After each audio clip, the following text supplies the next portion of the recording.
Perfect. No intro this God. week. No musical accolades to start us off. It's not an accolade, prelude or something like that. Whatever it is, I didn't have time to edit that. My laptop had an update. Speaking of updates, look at Jamie. At first, when he came on earlier, I said to him, "You look a bit tired," but look at him. He actually looks quite well. Jamie's already let everyone know that the egg has got some hair. He needs to trim that. That is a work in progress. Takes me about half an hour to do it by the time I clean the shower and stuff after. But that's way too much talk about the top of my head. We need to get excited about, well, Christmas is around the corner, Jamie. This time in 7 days, Santa would have been up and down many a chimney. Are you excited about Father Christmas this year, or are you more excited about the racing? The King George, we talked about it last week, looked like it could be shit. Man like Allaho's coming over. It's going to be a beaut. How are you feeling for Christmas itself, and then the real Christmas, which is Boxing Day, St. Stephen's Day, with the racing? I don't understand the English call him Father Christmas. It's Santa. Like, what's the story of the Father Christmas? Like, seriously. But yeah, Dave, can't wait. Can't wait. No, I'm looking forward to it. Hi Tom, how are you? Hi Craig, how are you? Yeah, Christmas is. Oh, there's not about the racing. Fair play to you, Joe. No, Christmas is all about the racing, of course. Christmas Day is a busy day. You know yourself with having children. Really looking forward to Stephen's Day now on 27th, 28th, 29th. I'm off. I'm looking forward to it. And yeah, rolling on. When Crambo, I see Crambo's entered on Saturday for the long walk. I like that. I mean, get fucked. That's on the header as well. We're 2 minutes in, but I need to say it. How the fuck is Crambo beating in a handicap favourite for a grade 1 at Christmas? Jesus. That's because he's a good horse. But no way. Sabrina was going to win the fucking long walk hurdle 12 months ago. You lot are off your fucking tits. Right. We will obviously come on to that. That's potentially like part rant for me. Good to see so many people in the audience so far. Please, your participation is much appreciated. Any questions, any bits you want to talk about, then chuck them in. We're going to rant because Jamie's got a very special rant this week, I'm told. There's a couple that have been sent in. And then we're going to talk a bit about the racing that's coming up. We will talk about Ascot because there's some good racing there. There's an all right racing over the weekend. But Irish racing over Christmas. Now we've got the King George, but there's some filthy stuff there. So how the laptop's performing will be dependent on what you see on the screen. But hopefully I'm going to share the screen. We'll go through some of the grade ones. You know that when you go into Racing Post, there's those big race entries. We'll have a quick look at those. But we were just talking off air, because we're kind of big deal now, aren't we? Big time. We were talking off air that maybe we'll try and see if we could fit some time together before Christmas to do a preview for some racing. And we may or may not have sorted out some time on Christmas Eve. Obviously, you guys have got things to do, but Christmas Day, once you've done the presents, bollocks to that shit, you'll want to watch us, wouldn't you? So we'll see if we can get something recorded Christmas Eve, talk about Boxing Day and the 27th, because we'll have declarations, we'll have some good bets, we can get stuck in, but we can talk about the racing that's been and gone as well, because there was some decent racing at Cheltenham, in fairness to it. It's such a shame, Jamie. Probably I should say this at the top of the show, even before Crambo, but we can't reverse time now. How sorry does everyone out there feel for Carl Hinchy, bless him? I mean, on the Racing Post, that article, what was it, like 15 months ago, how he's had to get out of the game because of affordability checks ruin the racing. And then one of his old horses, Fugitive, goes and wins the December. Oh, no, wait, he's still an owner in horse racing. He was just moaning for the sake of moaning, Carl Hinchy. There's nowhere in the world he watches this. But Carl is the ultimate wind-up, almost annoyance merchant, isn't he? Saying it's not all about Cheltenham, then going out all around town. He was doing it up in Liverpool when he was back this like yesterday on the piss, taking the December Gold Cup out to the pubs. To be fair, that is top quality, in it. Having a decent horse like Fugitive, that was a pretty decent race. We can touch on that, but we need to get into the ranty stuff as well. So, Jamie, before I peel up the emails, I feel like I need to let you in. I need to let you have a little breather, get this rant out so that we can just move on. Because look, I think everyone can tell you're seething. Look at him, fans. He's absolutely livid over there. No, this is not me. This is a friend of mine, a good friend of mine for years. You're sure a distant family relative, really. And I'll quote him. I'm not going to mention his name because I have too much respect for him. Jamie, always watched Ranting Racing, great show. Though your man on with his head that you know him talks a lot. No disrespect, he said. Shear's corruption, he said. Mullins winning the outsider of the race. Shocking ride, non-trier. And he said to me, then I'll elaborate, I'll keep going. if you want, he said, let me know, and I'll say it. He said, desperate right, given the young claimer, he's first winner. Your man Dave is A1. Great show, fair play to you. Just a bit of advice, he said. Don't be tipping charge ever again. So, I didn't see it. I was busy yesterday. I wasn't busy really. I was watching the team I watch rugby. Munster losing to Exeter, cruising, and we lost. And then I went down to see my club draw, celebrating a draw against Liverpool. By God, times have changed. And he said that there was a horse, was Jimmy Desai was the name of the horse, the Mullins horse that was the favourite, and the other second string one. And basically, I don't know, it was in third or something like that. He said basically, he didn't say it, but I didn't see it, but I'm kind of putting a long story short. He's saying that basically they let the other one win, and the other one was odds on. So is that corruption? Maybe. Is it new in the game? No. But I just want your thoughts on it. And he said, "Oh, throw it out there and see if we get a bit of traction about it." Oh yeah, I like it. I can be brutally honest. I didn't see the race. Painful because I potentially think I can put it up now and flag it back. I would imagine that's the sort of stuff that you'd see a bit more of an uproar about, there, wouldn't you? If it was potentially so, maybe blatant. But I'd struggle to comment on it for the fact that I didn't see the race. But you like, it's one of those. If anyone I didn't see it here, no, Dave. I didn't see it myself either because I bar Friday and Saturday. I had a couple of bets. I said you had a good day Friday, good day Saturday, and to be honest with you, I had no interest in the racing yesterday. I know there was a lot of it. I just wanted to watch another sport, rugby and soccer for a change. But yeah, I look. there must have been enough in it though for him to be able to. There must have been enough in it because he's not a guy to moan. Very good judge, always was. But it's bad now when he's telling me that. Do you know what I mean? Like a lad I respect hugely. He said like it's desperate, like it was terrible, like to watch. So look, I didn't watch it. I should have watched it today, but I didn't have the time. But he said like it was desperate. And when he says it's desperate. Yeah, and Tom's saying there was loads of late money for that Mullins outside as well. Yeah. 7s into 4s the last second before. So it obviously stunk a little bit of something, didn't it? There tends to be a lot with, I mean, you do get it in all racing, but from betting like late and trying to trade on a lot of the Irish racing, honestly, the last couple of minutes, I've got this horse racing betting data that I use, which shows timestamps like maybe an hour before the off, 10 minutes, 15 minutes, 5 minutes, couple of minutes, things like that, for Betfair exchange prices. And when there's like a certain percentage thing, you know, you've seen those Betfair beacons that are out there now that are they're bullshit, to be fair, but they move 7.5% in one direction or another, might make it steamer, might make it a drifter.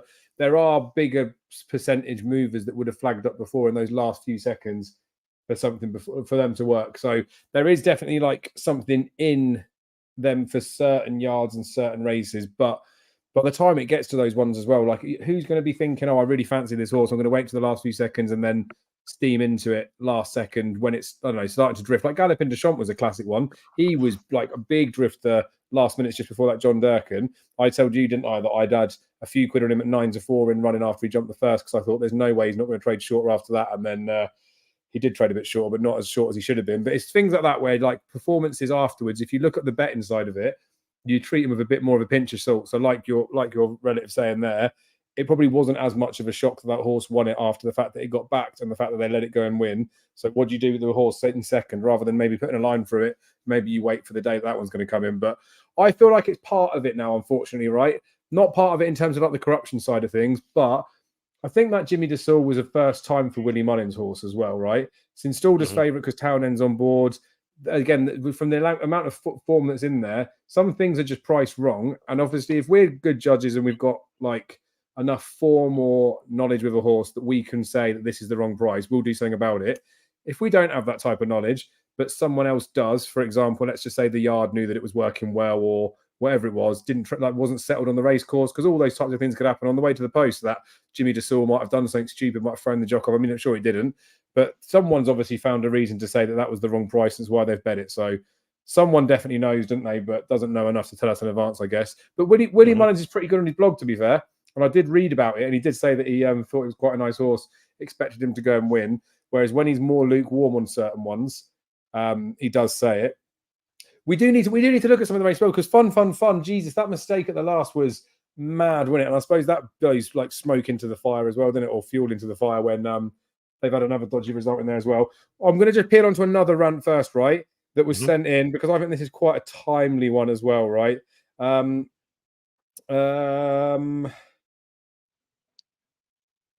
So someone sent this in. I know you won't mind being like mentioned, but I won't mention your name for the sake of it. If you want your name mentioned, then just say it in the comments. Say it's your comment, mate, because I know you will. I know you're watching.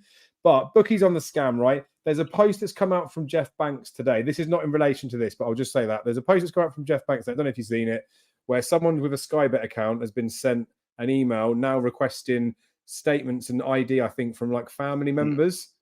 Yeah, I think I saw that. But people are kicking off about it, right? But the thing that, like, again, like, you know how everyone's just like wants to just jump in and be fucking outraged because of the fact that the bookmakers are asking for some information.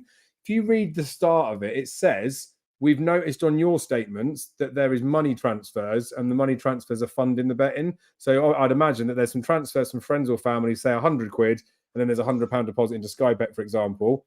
So this is the reason sometimes why they're asking for the statements, because he's obviously putting bets on for someone, or someone else is funding his gambling, which is a breach of the terms of stuff. So like technically, like if I've got a Bet365 account, when you sign up to the terms and conditions, I sign up to say that I'm not going to put a bet on for anybody else, because that's like the point of it, right? Is to measure as like an individual type thing.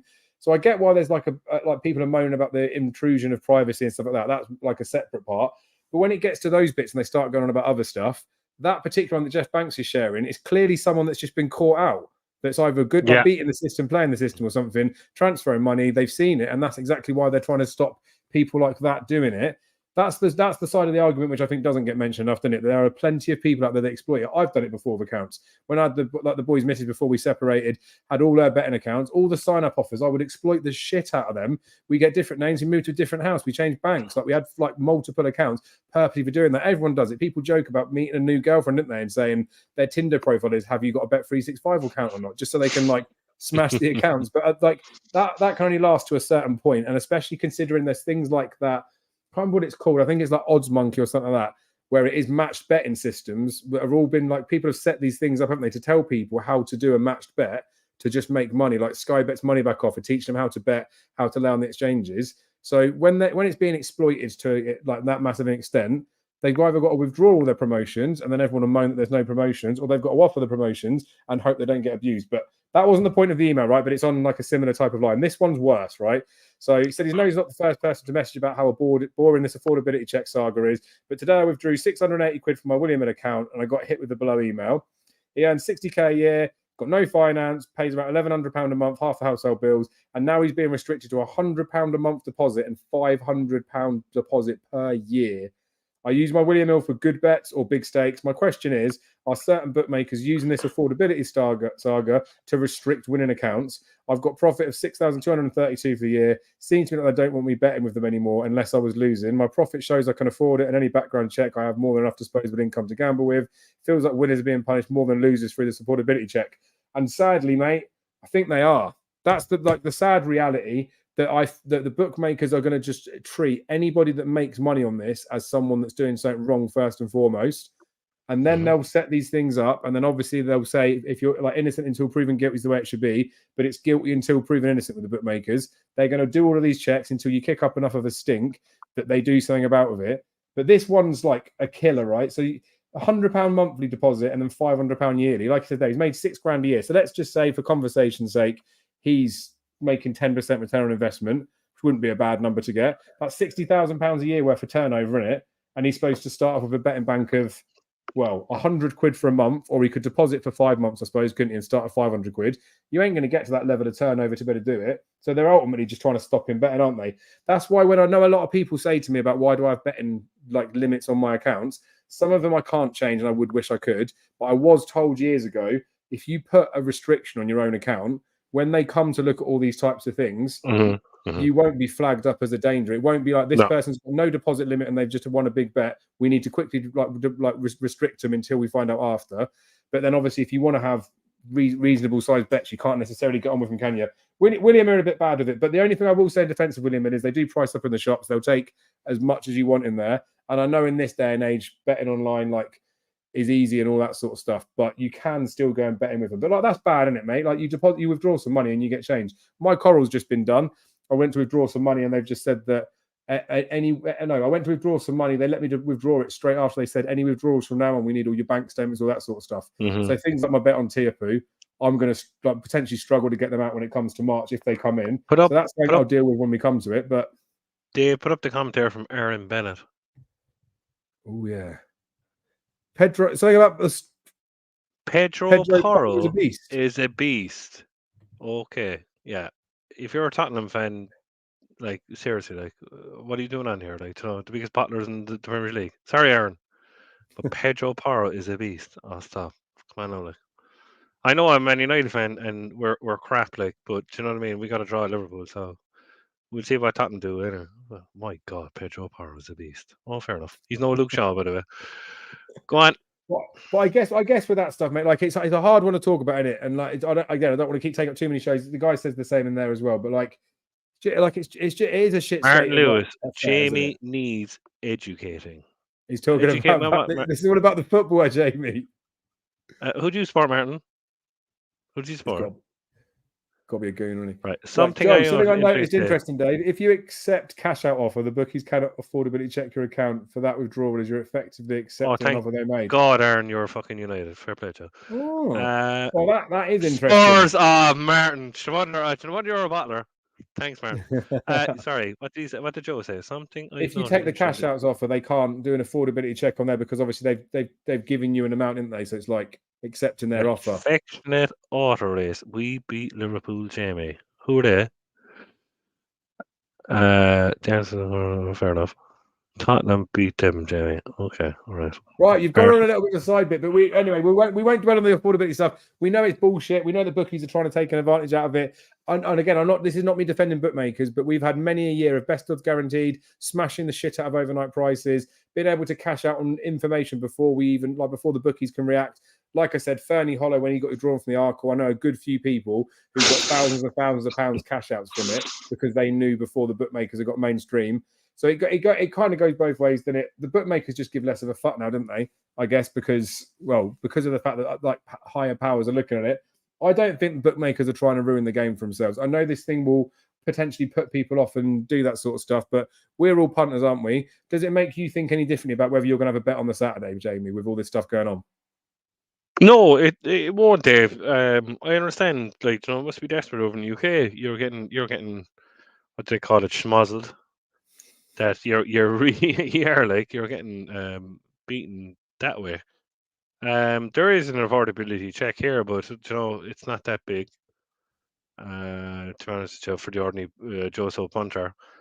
But you can see what's going to happen. Like, you know, it's terrible. Like, you know, I never forget going down years ago, Dave. You go down on a Saturday and you watch the Paddy Power Gold Cup or whatever what was on, the Hennessy and the whole lot, and everybody be inside the bookies and no one give a bull's notion how much they were putting on a horse. Yeah. And there's nobody inside the bookies now anymore. Here, everyone's online, but no one cares here at the moment. You know what I mean? It's not coming in. But the only thing is, like, it's the old thing. You're going to go online, whatever is said on the other side of the water. So I think you're getting screwed, to be honest with you. It's I don't think it'll ever happen here. The strength of the affordability checks that you have in the UK. But look, as I always said, in big festivals, why aren't the UK horses here? The money's here. There's better prize money here. Don't be giving out that it's so competitive. And just get over here, because then you can have a proper bet. Yeah, if you know what I'm trying to say, Joe. It is hard, isn't it? Because the thing is, I used to work in the betting shop, right? We took over a bookmakers where they used to offer back prices, which was the biggest exploited thing in the world. So obviously, when a gamble starts on a horse, goes 20s into 14s, someone would come up and say, I want to take the 20s on the horse. So like Arbors galore used to be in that betting shop. That was a decent enough promotion. But then you know that even betting in there, I just used to say to everyone that came in, I was like, why don't you just bet online? Like, you get best odds guaranteed. Why are you mugging yourself off by betting in here? So it was all forced when it to go on the online stuff, but it's obviously backfired a bit now. It's like the self-service checkouts at the supermarkets, isn't it? Like they seem like a good idea to get costs down because it's the way that the future's moving. But then unfortunately, if you're allowing someone to have a bet on their phone, instant access to have a wedge on something, the bookmakers don't have the time to react like they used to. And as much as they've probably tried to do it, I think they've just reached a point where they realise that the punter is ahead of them, especially with those like the new information of horses and whether it's like declarations and all that sort of stuff. They found out that they don't have as much of an in as they think they had before. And whereas before, say, I don't know, let's just say we heard Jerry Colombe's not going to go to the King George, Allaho's going to run. Sporting Life and all these websites will post an article, but even sometimes the bookies haven't cut them off the back of that. In the good old days, how many of us would be sat in a betting shop waiting for news? You wouldn't. You'd get the news. You might text your mate and say, fuck it, let's run down the bookies. But then you'd think, oh, fuck it, by the time we get there, the price will change. It's all that instant stuff. They've tried to do it because they want everyone instantly betting, but they are getting a bit pants pulled down on some stuff now. We also live in a society now that's too, like, potentially diverse in the fact that, you know, you get some countries in the world where, like, betting's just blocked. You can't even bet. Then you get other countries where they couldn't give a fuck. They want you to bet. They promote it, say like a Vegas and all that type of stuff. Then we've got Britain, where you do have a society where lots of people are anti-horse racing, they're anti-betting, they're anti-gambling. And then you've got people that obviously still like it, the more traditional types, I'd probably say. And then those people are in power up the top. So when it goes to a vote, it's not even a vote on the people that are involved in it. Like, you will have people that don't even bet voting or making decisions on whether you can or can't bet, which is the same as me saying to someone, I don't know, something that I don't do. I have a voice on that. Anyway, let's not get annoyed with that. Any more ranting from you, Jamie, or should we move on? Move on. Let's move on. Because let's be honest with you, right? It is what it is. It's relatively out of our control. If they've decided that we can't have a bet again, well, we can't have a bet again, can we? It's beyond our powers. And it's not like, I do enjoy it. Obviously, we do. All right. Don't be ringing me now, Dave, and you can't get a bet on, all right? There'll never come a time, will there? There will. They will in the UK. You're going to be blocked off, and you'll be ringing me and say, "Come here, my old Irish pal. Will you put on the bet for me?" Yeah. It's coming. I literally, I actually haven't. I'm not being smart with you. I'm actually surprised you haven't done it yet. Well, I mean, fair. I'm definitely one of those, right? That for my sins. Oh, wouldn't you love to be Irish? Yeah. The thing is, like, I've ruined like a few of my dad's accounts, which is sad, and they're not even necessarily on winning bets, because again, from a staking perspective stuff, not even big bets I've had. Like, maybe I've had 50 quid or something with him. The next day he lost best odds guarantee because it was a bet that won. I had a friend's account that we just backed to shortener, and his account got closed because he had a £500 bet on a shortener. But he tried to put 100. He wanted to see how much. I said to him, "How much can you get on this? Because it's going to go off short." I said, "I'll buy all the bet off of you." He tried 200, that got accepted. He tried another 200, that got accepted. He said, "I've got 400 on." And I said, "Well, how much can you get on?" He goes, "I don't know. I haven't tried anymore." So he tried to put another grand on, got that on. So he had 1,400 quid on it. And then he said, "I think I can have more." And I was like, "Okay, we'll just leave it as that." And because he normally bets 20, 30 quid, it does look abnormal, doesn't it? But again, I wouldn't massively do those types of stuff. But I'm very much more of an accepting person. That's why, like, I try and, I know people will say out there, right, that you can't win if you don't beat SP. I disagree with that. I think you can. I know you do need to get bits of value out there, but I'm sort of residing on that now. I do a lot of my profit and loss stuff, obviously with some prices that I'll get as well, because there'll be different bets I'll put in there. But lots of stuff I try and do it as SP and Betfair SP, because if the sad reality is, I still think that opinion based, you should be all right to do it. And if that's the way that I've got to bet, that's the way that I've got to bet. Like, it's almost like it's finding a new edge in it. But anyway, it's not. Speaking of that quickly, I should have done this at the beginning. The profit and loss stuff for the YouTube thing, I normally do it at the start of it, didn't I? We had another good weekend last weekend. Nurse Susan, we both said that, didn't we? When I skimmed through the cards. Easy one. Can't believe the price that she went off at. We did a nice 85% return on investment Saturday. We're rolling at 29% return on investment on the YouTube channel stuff. There will be some more of that. There won't be any more. You were fucking blessed. What's that? You were fucking blessed. You were doing nothing, and all of a sudden, then Shanah Bob and Nurse Susan won. Shanah Bob won. It was lucky. Well, no, he stayed on well. I will say that, right? But Nurse Susan wouldn't have won. Don't give me that. Ah, stop the lights. But how would we know that far out? You never would know. Hold on. There you go. Right. Bonte would have hacked up. Too far out to say. No, I'm not going to deny it. I back Bonte and I back Nurse Susan as a cover because I was winning a lot of money, right? But the fact of the matter is, come here, Nove. Bonte would have, like, she's still so well handicapped. It's not even funny. Have I had any 101s beat this season, Jamie? That's your own fault. No, I know, but I'm due some luck. So what I'm saying, it's the nature of racing. I feel like I try and take it on the chin when I get a bad beat. So let me have Nurse Susan. But the thing again with the video, right? It's hard. But some of the horses they were the some of the £250 horses, no, bets as well. I told you, right? Don't ever go away from the main ones because like you tip some horse in Doncaster, he's still running. But stay away from that crack. Just stay away from that crack. Go what you know. I mean, I was looking at you. Oh my God, what's he after doing here? I know. And I was looking at. There are a few. Look, and I'm gonna dish him again. I'm gonna dish him again, right? I'm gonna dish him. Right, he's gonna kill me now for saying this, right? Last Thursday, right? I was at work. I was busy. A man who absolutely sold Blood Destiny to me, right? Absolutely sold me. Then he tips a horse called Heartwood, right? To beat Blood Destiny. Blood Destiny, who has the 4-year-old allowance at £8, right? To beat a run of the mill. And we said that Grange Clare West doesn't back it up. I know Corbett's Cross when it was third, he won. Then he tips Heartwood against a horse that he sold to everybody to last year. I just don't understand it. Rant over. But I do hear you on some of those other bits as well. That's why, especially with the profit lossy stuff, I do track the class of races, the tracks, those types of things. Like semi-caught in a bit of a tricky place with that. And this isn't like to be poor me or anything. Doing the weekend watch, because I look at the Saturday race and I do end up looking for races. Anybody out there at any point could say to me, do you fancy something? Well, my mate's going to Wolverhampton tonight. Could you find something? If I look at a race and I said to someone, oh, I think this has got a chance, I have to bet it myself. Like, it's terrible, isn't it? I can't not. So I know some of those ones are a little bit windy, but we're still sat at 29% return on investment with those shitters in there as well. I'll get lucky. I do off my shitters, right, on the profit and loss.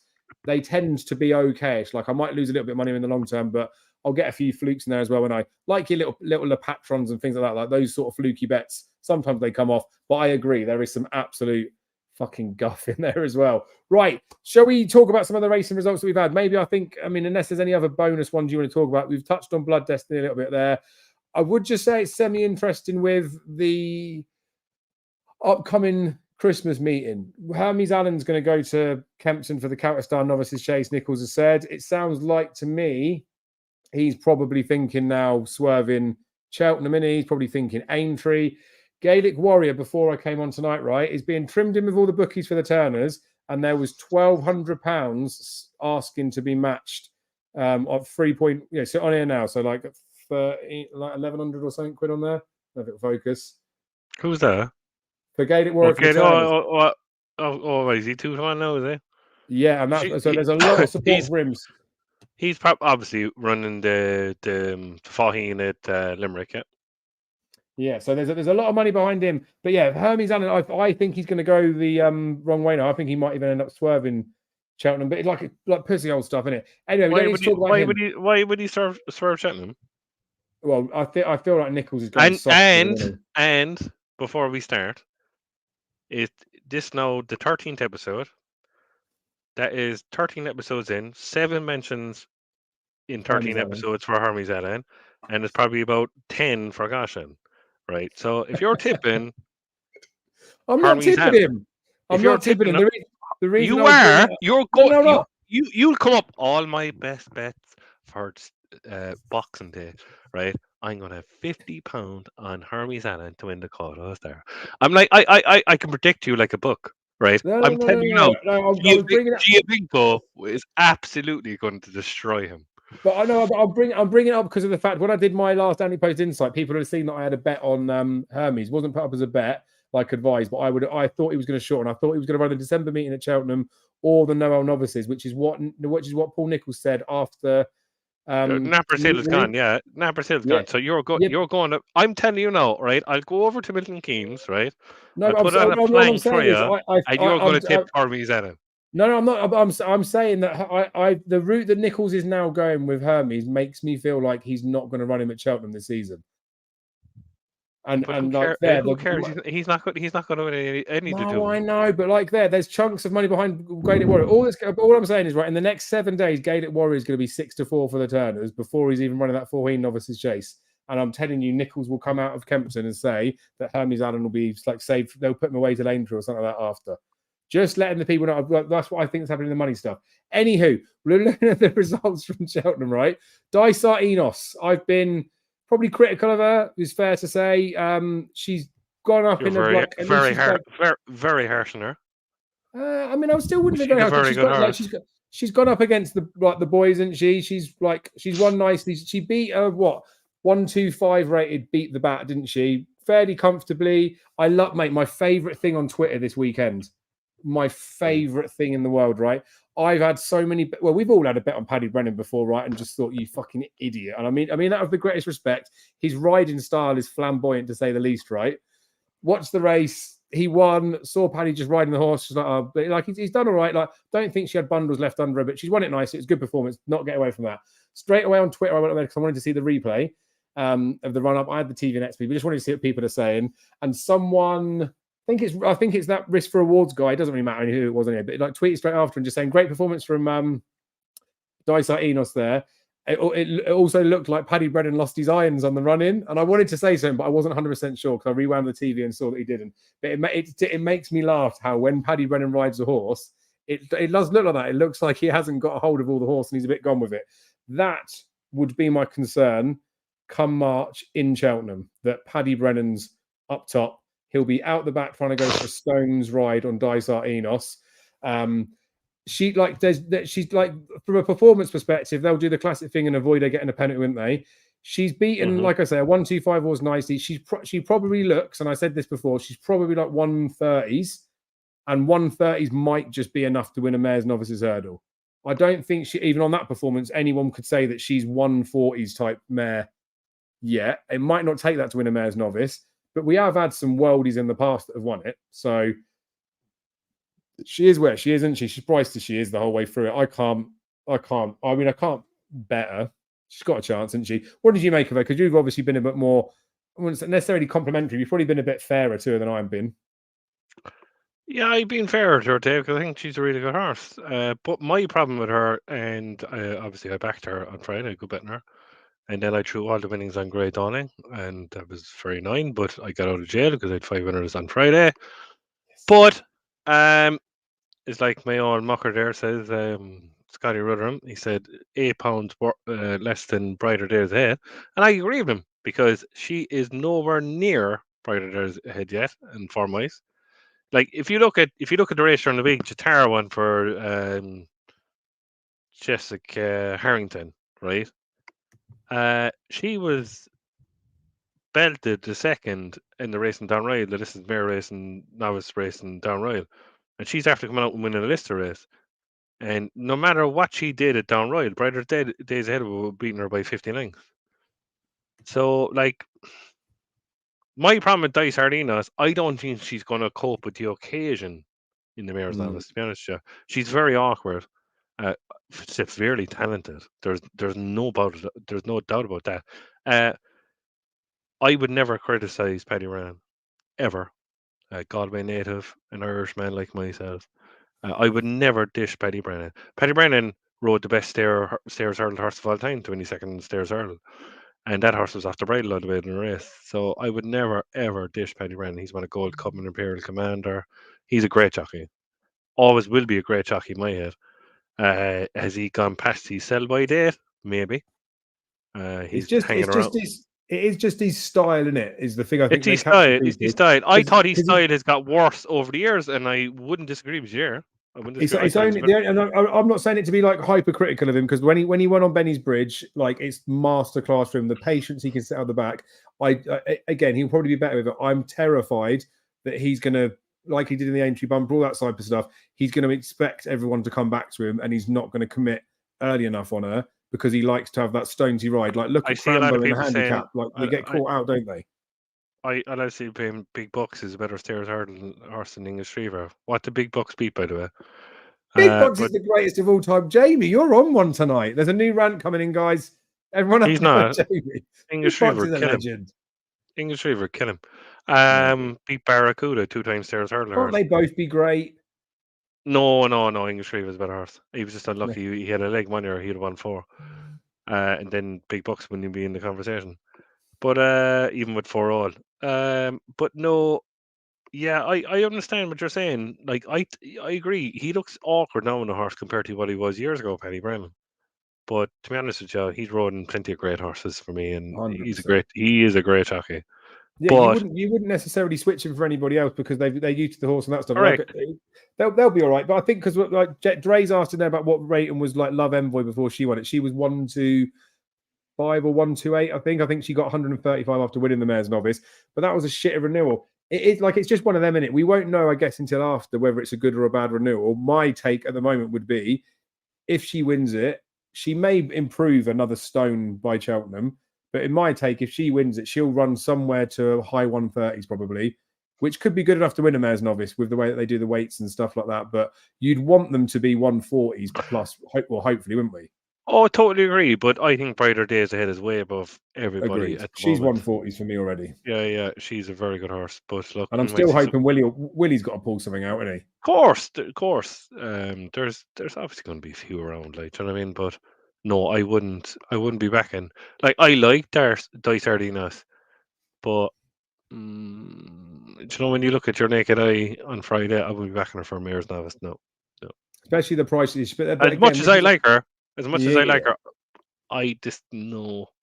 You know, when you get that type of feeling, nah. The occasion will get her. It's price as well, isn't it? Because she was 6-1 before that. She's 4-1 now. Like, if we were sat here and she was a 12-1 putt, you'd be saying you got to get her in the book. But it is a price Correct. thing, isn't it? And Yeah, she was about that sort of price at the start of the season with me, and that's why for me, like from the beginning of the season, she's been that way. But again, the bookmakers are into it, aren't they? The bookmakers would have looked at it and saw she looks like a nice horse. People are going to latch onto her, so they take no chances. It's the same reason why they put like a Dream to Share in at 6-1, because they don't want to get stung by the obvious ones that are going to carry loads of £5 free bets and be like popular type horses. She'll be a bigger price of the day. She's definitely a player in there. Like, it was a good enough performance on the day. I don't think she's done any more than I would have expected her up to now. She definitely does look like a nice prospect though. So all good with that. Obviously, Ginny's Destiny beat Grey Dawn, and we touched on that. We'll leave that race alone, I think. Probably the best race on the Fridays, that, wasn't it? Probably her. Anything else you want to talk about from Friday at Cheltenham?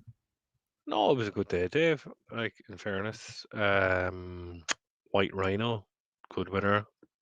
Yeah, I like that. Is he a part-time final horse or a Coral Cup horse? No.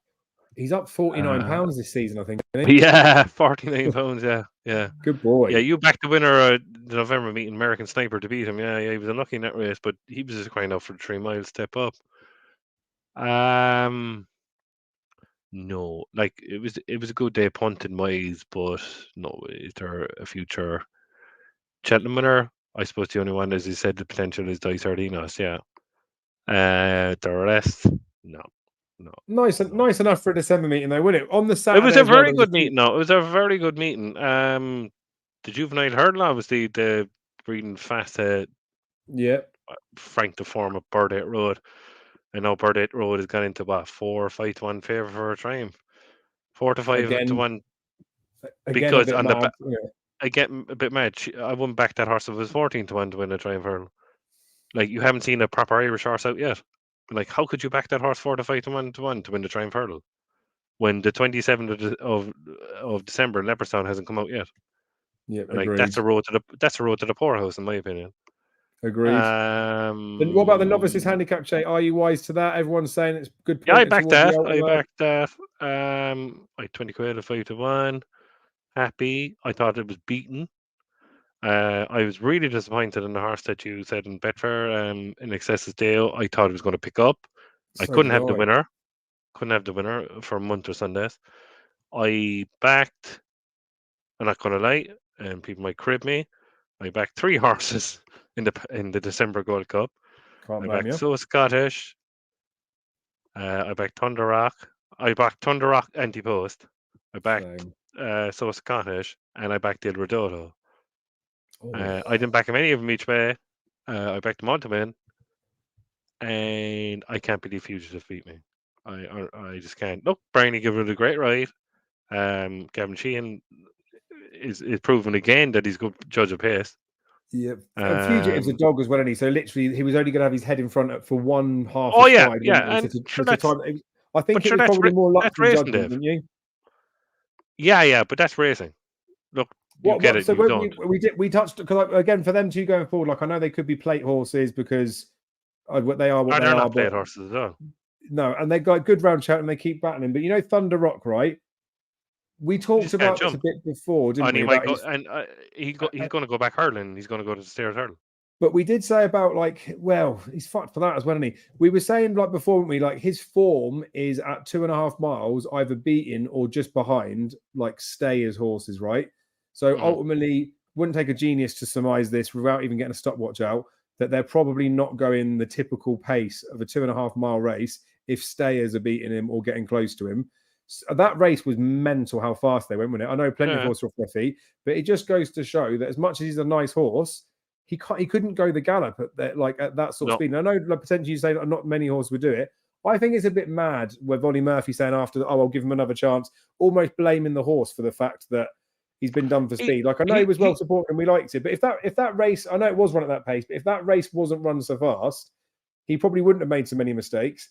And if they stick him back in hurdles, the problem's going to be once he gets to a top tier level again, runs against proper fast horses, he'll just get found out for toe, whatever discipline's in, won't he? If he doesn't run in the stairs hurdle, he's probably going to run in the Ultima.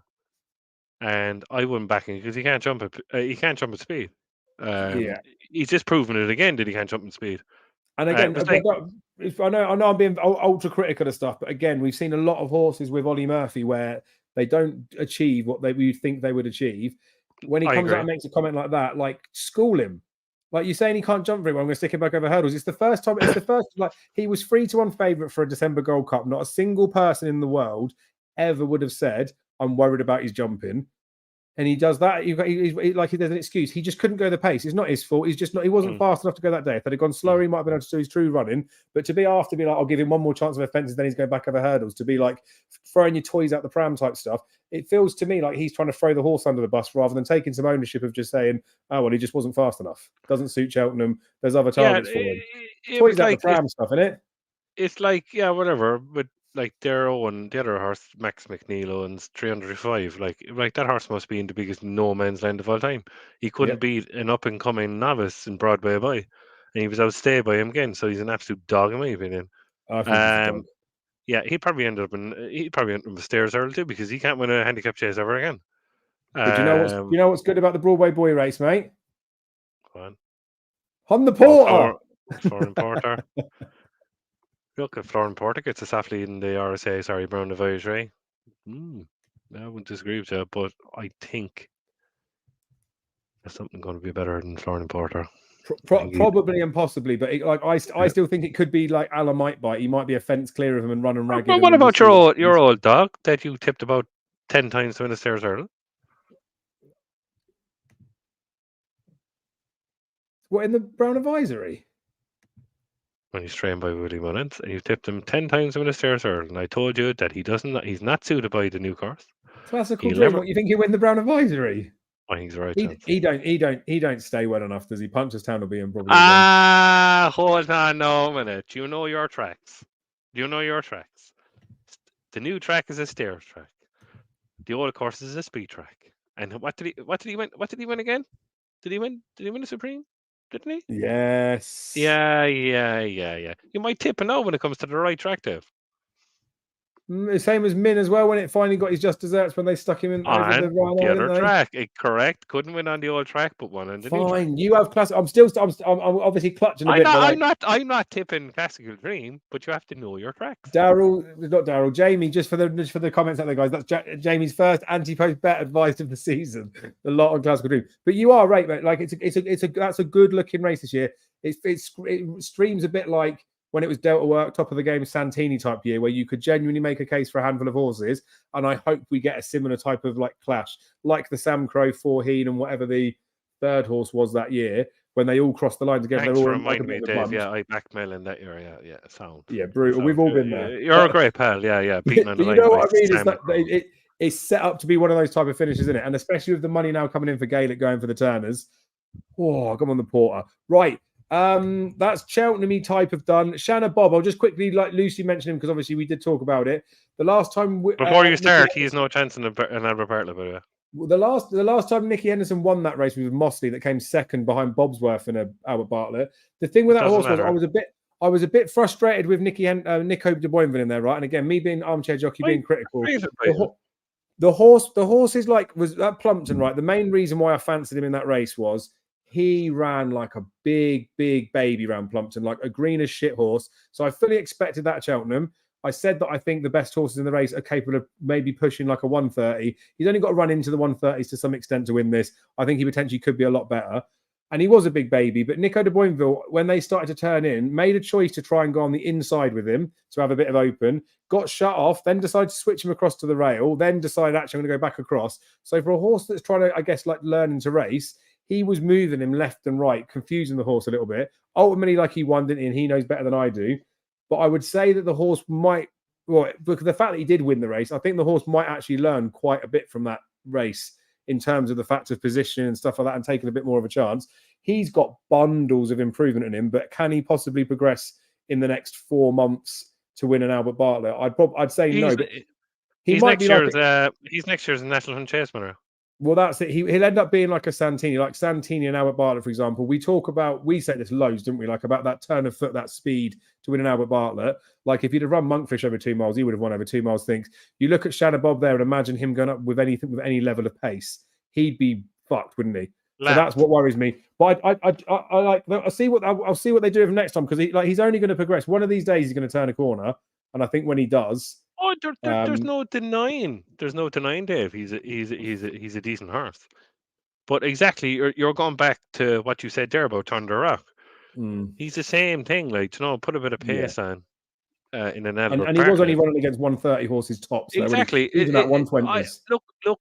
I understand what you're saying. I don't take no notice of the ratings that way, right? You judge it on, obviously you judge what's there. And I understand what you're saying with the 120 to 130 hours, but you're judging on the way the race looks as well. And people forget that sometimes, right? Agreed.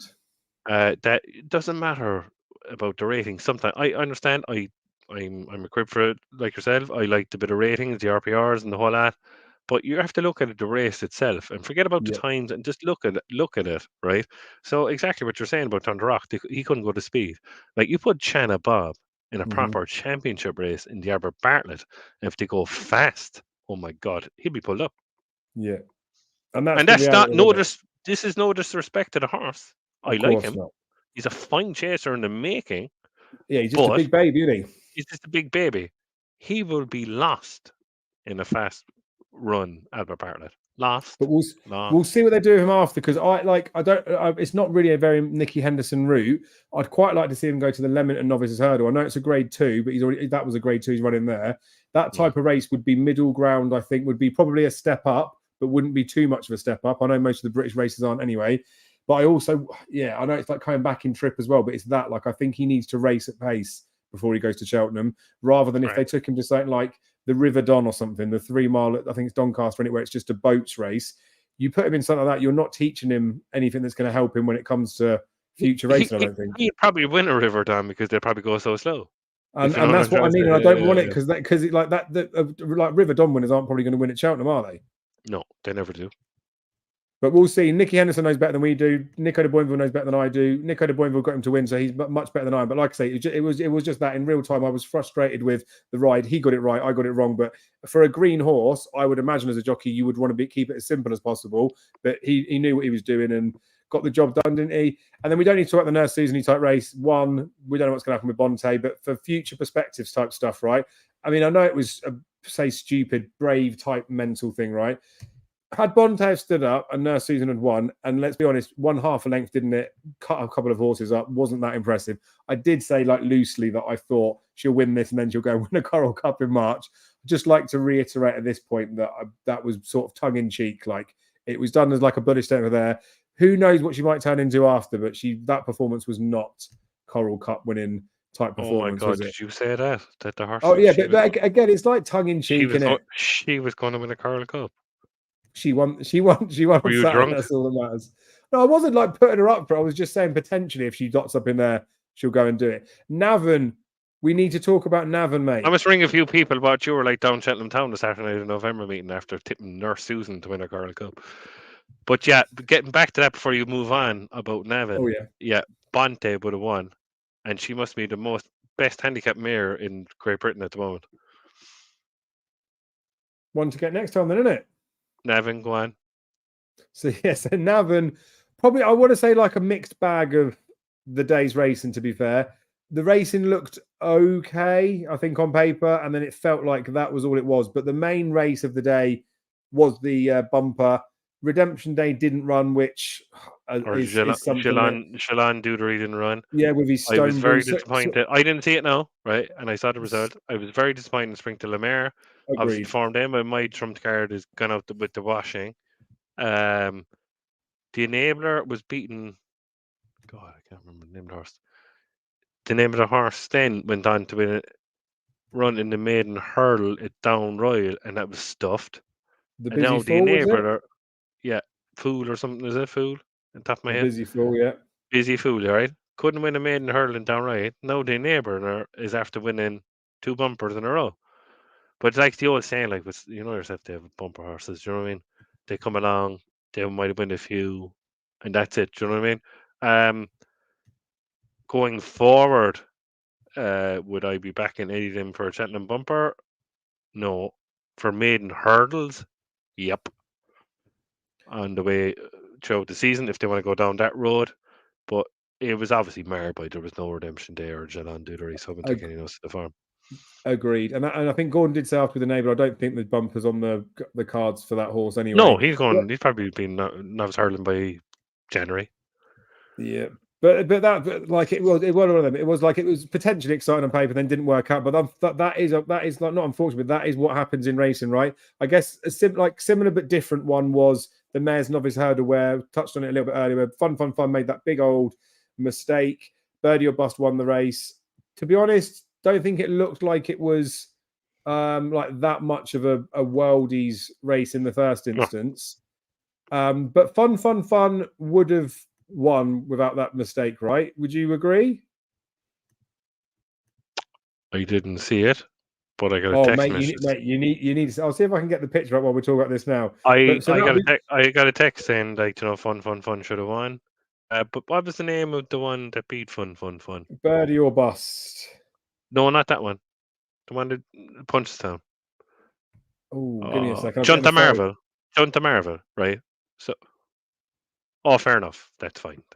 She was 1 to 50, but she hadn't even asked. She wasn't even that far gone. But again, from the Mares Novice type perspective, I don't think Fun's the best Mares Novice that Willie's got. I think her performance, had she not made that mistake, would have been on par with Dysart Enos. You have to wait for that Junta Marvel that beat her at Well, that's the one that I like. But there was something in Willie Mullins' Sporting Lifestyle took call or something that had a setback, and we're not sure if you can. She might have had a setback, which is fine. Yeah, but that's what kills me. Like she's the one that I've got in my mind as the one for the Mares Novice if she was alive and well and racing. But there's time for these ones to come out, right? Massive time. And that's the key thing with it. Like we want to see good horses, but sometimes. I don't know. You've said it yourself as well. Like sometimes we'll see a little bit more like we want to see. Like you have to pay attention to the racings, like the ratings of the race and what like class it is. Just because a horse wins quite nicely, you still need to take it with a pinch of salt if it's not running the best races, or if someone's done something that you like don't necessarily expect. But nice enough racing. It's always like at this time of year, right? There's some nice racing, but probably far and few between the Cheltenham Festival winners. We will be coming up to some better stuff. So we are getting close to the hour mark, mate. Do we want to quickly look at some of the crispy stuff? Any quick mentions for them, or do we want to wrap it up? I'll leave it in your capable hands. The viewers can chop your head. Think, no, Dave, because it's Christmas, we'll wrap it up and we'll see you on Christmas Eve. Yes, let's do a bit of that. Right, just before then, so I can take us up to near the hour mark for the viewers, just because it's nice. Can I quickly pick... if I go through some of the races, right, you will not be held to account to this. If I quickly skim through some of the races, these grade ones, and ask for your opinion, win or no win, for the ones that are like near the head of the market, I'll just pick a horse in each of the races for now. And this is not, again, you're not going to be held to this. Isn't going to be like marked up how many you got right, how many you got wrong. But there are some big races where I just want to quickly get your like 30-second opinion. Can we do that? Go on, so quick. Yes, right. We'll start. I'm going to just do the order that they appear on the Racing Post. So, the Racing Post Novices Chase. Facile Vega wins. Yep. That's the question. Yep. Okay. King George, obviously, Allaho's being so mash up. 15-8 top price now, 7-4 generally. Brave Man's Game's 11-4. Jerry Colom's no longer running over here. Shishkin about 7-1. Who are you betting right now if you had to put £500 on Allaho, Brave Man's Game or Shishkin at those prices? You can say him, it's fine. If Ting came over, I'd put 200. No, I put 250 each way on Jerry Colom if he ran. So Jerry Colom's not coming then. Allaho, Brave Man's Game or Shishkin? Is he not coming? Well, they're making too many excuses and they're waiting money on Allaho. Sounds like he's not. So I wouldn't take any. So hypothetically, then Allaho 15-8, Brave Man's Game 11-4, or Shishkin 7-1. Which of those three are you betting? I'd back Allaho to win and Shishkin each way. Yes, okay, that's good. I love this one as well because you're the same as me. You're the same as me. Like the novices races, I don't care about the opinion. Would happy to say anything. Comes to a King George, there's a bit of pride and like passion in there, isn't there? You don't want to pin your colours to the master of the race. I get that. That's fine. The Paddy Power Rewards Club Chase, El Fabiolo, Captain Guinness, Dino Blue, Gentleman to me. I don't think Fabiolo's going to go there. Does Captain Guinness 6-5 that price at the moment? Would you be a backer or a layer of Captain Guinness in that race? Certainty. Ooh, I like it. I'm half hoping that there's something to take it on with. So at the moment, I'm sitting tense, but I know there's plenty of people in your camp. Right, the future champions novice hurdle. We've touched on this horse before, Daddy Longlegs, because we looked at the Willie Mullins type horse and said he was the most obvious runner. He's currently 4-1 top price. Down memory lane is 7-2. So let's just say, for conversation's sake, they're 7-2 joint favourites. Yes, there could be other horses in there. You like a Firefox. Who else is in the race there?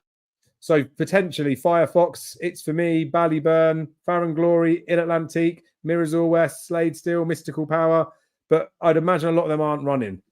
I'd say down memory lane, Daddy Longlegs. Down memory lane, Firefox, and Daddy Longlegs. One of them three. Where would your money be on each of them three at the moment?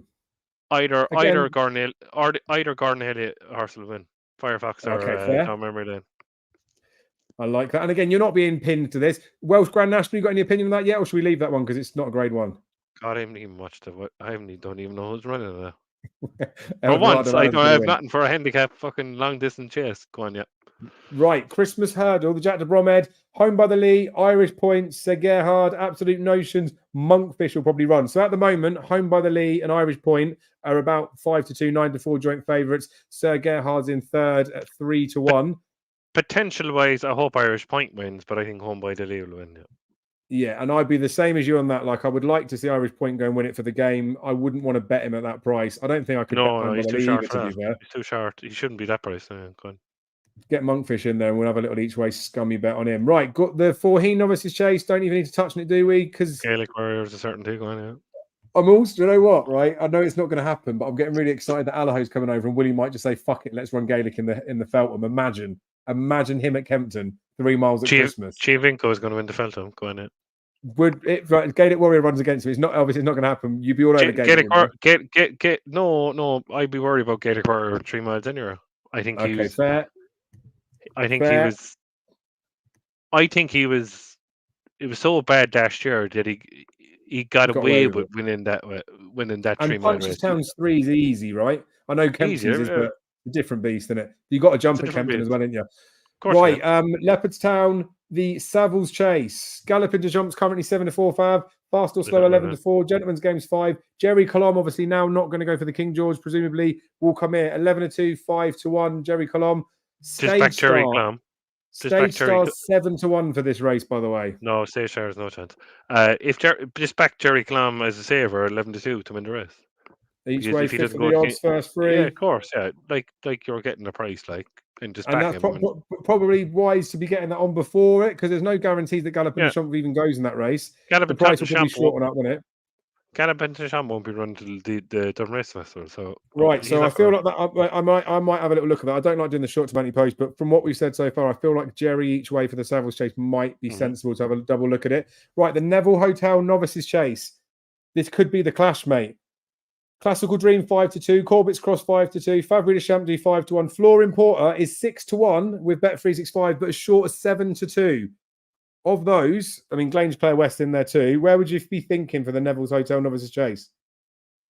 Two-hand reel. Porter and Tesco Dream. Yeah, like when it was the stairs 1 at that time. 5 to 2 is good, isn't it? It's good, yeah. I like Corbett's Grass. If he jumps, he probably beat the two of them. But I'm not relying on his jumping because he has the turn of foot at the end to beat him. You could see that the last time when he ran. But was it a knocking will he go Florian Porter's pace in the race round this way? That's the thing. It's a two-hand reel, Dave. It's like the old Stairs Hurdle there a couple of years ago. Classical Dream against Florian Porter. They're still the two best. All right, and then we got the Matheson's Hurdle. Who's in the matter? Oh, State Man or Impere State Pass? Man versus Impere Pass again, right? It's 1 to 3 State Man, 7 to 2 Impere Pass. Do you like 1 to 3 State Man to beat Impere Pass? So for like State Man's obviously staked his claims and is very good. Last year, people were thinking that Vauban could go and beat him.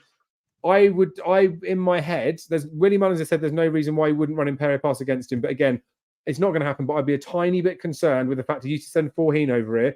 If he sends an Alaho over on the boat, he might run. Imagine he puts against Constitutional. Yeah, but if you could get 7 to 2 on the day on him, Impere Pass is the bet, regardless of the result, isn't he? 100%. He'll fucking hammer State Man. 1, 2, 3. He would be a sad fecker now to back him on 1 to 3 to beat Impere Pass. But sure, look, the bookies know he's probably not going to run against them till the Dublin Race Festival. Well, Willie said that was the plan, and he's got no reason to go against it after the. But it doesn't matter. It doesn't matter. Like, regardless of who runs, right? The Dublin Racing Festival, Impere Pass, right? No matter what he does, is going to be a price to beat Statement at the Dublin Racing Festival, and I can't wait to cash in.